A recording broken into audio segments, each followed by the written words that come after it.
Over 200 years ago, there was a revolution, an American Revolution, an event that literally changed the course of history. It was led by a group of unsatisfied people. People who were tired of being told what they could do and when they could do it. People were fed up with their lack of choices and their lack of personal freedoms. People fed up with their lives being controlled by others. Fed up with being oppressed, fed up with being manipulated. They finally said, enough, I've had it, and I'm not going to live like this anymore.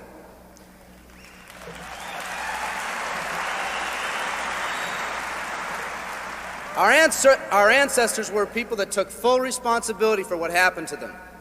It was that spirit that ignited a country and formed what is now a giant in the free world.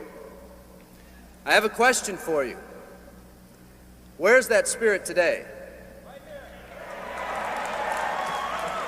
It's time for another revolution. Let me explain one of the laws of the universe. It's called the law of use, and it says simply this: whatever you don't use, you lose. Lack of use causes loss. Ambition unused declines. Faith unused decreases. If you don't use your skills, you lose your skills. If you don't use your freedom, you lose your freedom. Freedom does not come automatically. It's not attained and then handed down to us as an inheritance. It must be achieved each day. At the turn of the century, in the year 1900, less than 10% of us worked for other people or the government. Over 90% of us were self-employed. We were an independent people. In 1980, only 80 years later, over 90% of us worked for the other people or the government. Less than 10% of us were self-employed. We changed from an independent people to a dependent people. We'd slowly shifted from a people who took full responsibility for everything that happened to them to a people who've become talented and practiced at the art of blaming others for their problems.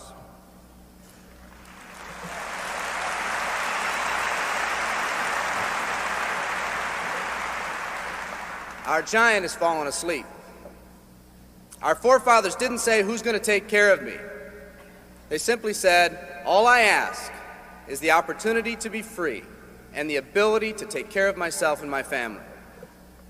Today, we elect officials who will, quote unquote, take care of us. We cry out against anyone who dares to ask us to provide more value in the workplace. We do everything we can to spread around the suffering in our society, and yet no one is willing to step up and be part of the solution. We've slowly changed from a society that compensates based on value to a society that compensates based on entitlement and seniority. What we've come to believe is our due. We act as if someone actually owes us a living. Part of this change is due to the dramatic rise of conformity in our society. We're all taught to conform. Incredible pressures are put on us every day to do things, quote unquote, the right way. And yet no one asks the question, is this really the right way? A man once said, I'm just a collection of mirrors reflecting what everyone expects of me. We live our lives to please those around us, and the scary thing is, the people around us are doing exactly the same thing. Psychologist Rollo May calls us outer-directed people. We don't act, we only react. We seek not to be outstanding, but to fit in. We're able to respond, but not to choose. Perhaps that's why a wise man once said, the mass of men lead lives of quiet desperation. In order to change, we need to become inner-directed people. People with our own purpose. People who are not easily swayed by the opinions of others. And that's difficult because from a very early age, we look to the opinions of others to orient ourselves and to validate our decisions and our actions. Nietzsche said, we need more strong people in this world because the weak, by their sheer mass, are forcing weak ideals and weak values on us all.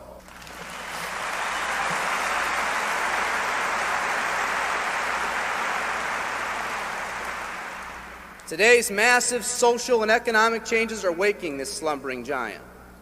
Some people may not be ready right now for the changes happening today in today's society. It doesn't matter if they're ready or not. An old proverb says, if a man wants his dreams to come true, he must first wake up.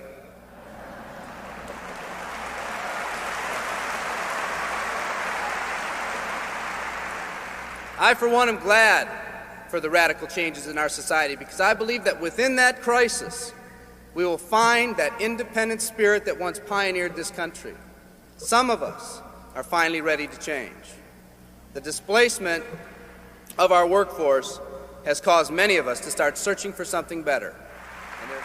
Moving products and moving services is our business and our goal, but what we are becoming in the pursuit of that goal is a larger and much more important issue. The rekindling of our independent spirit has more lasting value.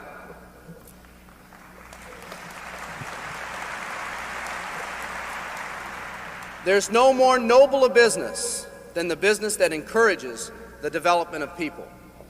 Every living organism has one and only one central need in life: to fulfill its own potentialities.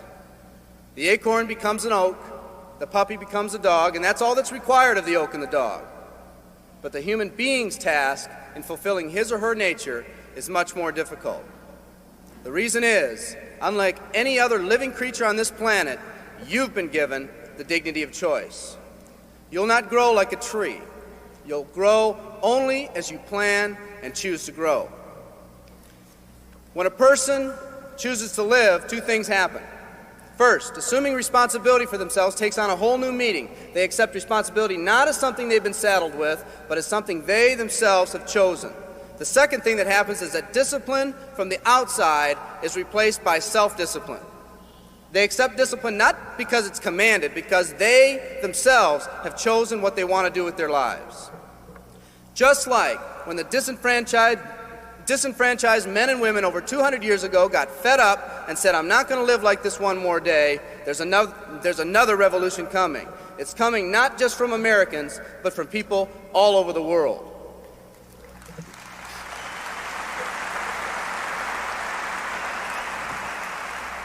It's coming from people who've been oppressed in meaningless jobs, from people who've been unjustly held back, from people who've been slighted or ignored, from people who've had their hopes crushed time and time again by the circumstances around them, from people who've been playing in a game where the rules weren't the same for everyone, from people whose dreams have almost died by the methodical dripping of negative and pessimistic forces, people who've just been waiting for the right opportunity to present itself, an opportunity that they could hold on to, believe in, a place where people believed in them. I hear the rumbling of this coming revolution every day. The old rules are changing, and society is finally ready for that change.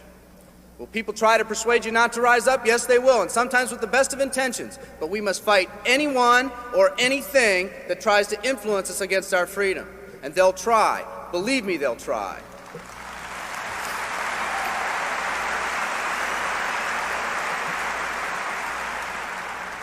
They'll try to suggest you off course, to nudge you off course, to distract you off course. There's another revolution coming, and it's going to be led by a group of unique and courageous people like you.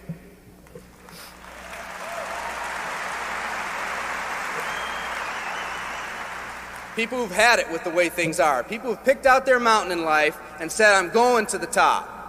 And if someone tells you you can't climb mountains, you don't have any experience. You tell them, "I'm going to the top."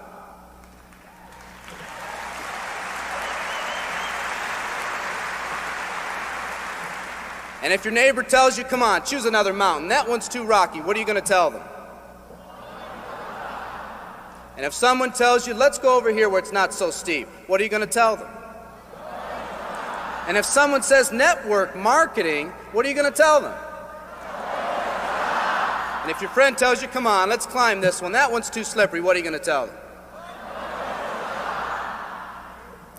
If anyone tells you you can't go up, it's too rocky, too steep, too slippery, you say, "Listen here, I'm going up. You're either going to see me waving from the top or dead on the side. I'm not coming back."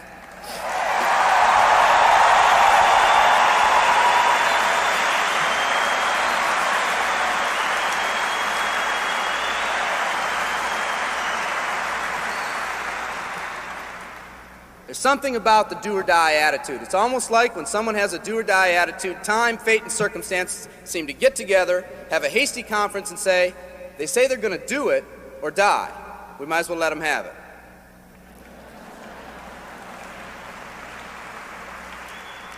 The People in this arena are special. You're special because you've already rekindled that independent spirit. You've already said that you're not going to conform to negative pressures around you. You've all said enough, I've had it, and I'm not living like this anymore. You are the people who want to set big goals and aspirations for yourselves and your families. People who want to live in a country where families are brought together again instead of being torn apart. People who want a country where once again owning your own business and controlling your own destiny is commonplace.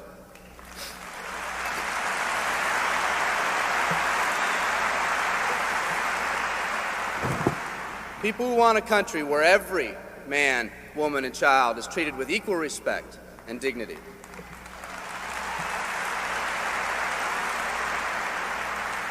People who will pay any price so their families will not live with the legacy of maxed out credit cards and unfulfilled promises.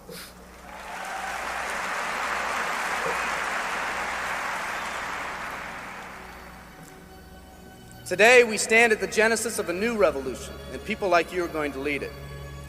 Theodore Roosevelt said these words decades ago, and I think they're particularly appropriate today. He said, "We see across the dangers of the great future, and we rejoice as a giant refreshed. The great victories are yet to be won, the greatest deeds yet to be done. I've dreamt of a company that can give us the opportunity to make these dreams come true by allowing us all to fulfill our own true potential. I love you all. Thank you very much."